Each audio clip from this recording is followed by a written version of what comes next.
साबिक DGIB आफ्ताब सुल्तान chairman नैब तैनात, career पर एक नज़र, तालीम कहाँ से हासिल की, तफसीलात बता रहे हैं इस वीडियो में। इंटेलिजेंस ब्यूरो के साबिक डायरेक्टर जनरल आफ्ताब सुल्तान को चेयरमैन नैब लगा दिया गया। जस्टिस रिटायर्ड जावेद इकबाल के रिटायरमेंट के तकरीबन 1.5 माह बाद चेयरमैन नैब की तैनाती की गई है। ओहदे के लिए नई डोर में सुप्रीम कोर्ट के रिटायर्ड जजेस और ब्यूरोक्रेट्स के नामों पर गौर किया गया था। साबिक जज दोस्त मोहम्मद खान और 2 ब्यूरोक्रेट्स बशीर मेमन और आफ्ताब सुल्तान पर गौर किया गया था। उनमें से आफ्ताब सुल्तान को चुन लिया गया है। आफ्ताब सुल्तान का ताल्लुक फैसलाबाद से है। उन्होंने पंजाब यूनिवर्सिटी से कानून के शोबे में ग्रेजुएशन किया।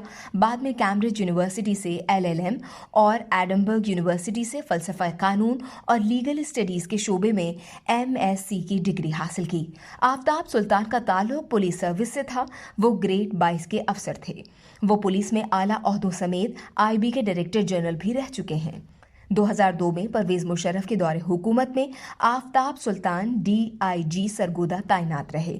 2013 के आम इंतखाबात के दौरान आफ्ताब सुल्तान IG पंजाब तैनात हुए। आफ्ताब सुल्तान मुस्लिम लीग नून और पीपल्स पार्टी दौर में इंटेलिजेंस ब्यूरो के सरबराह रहे।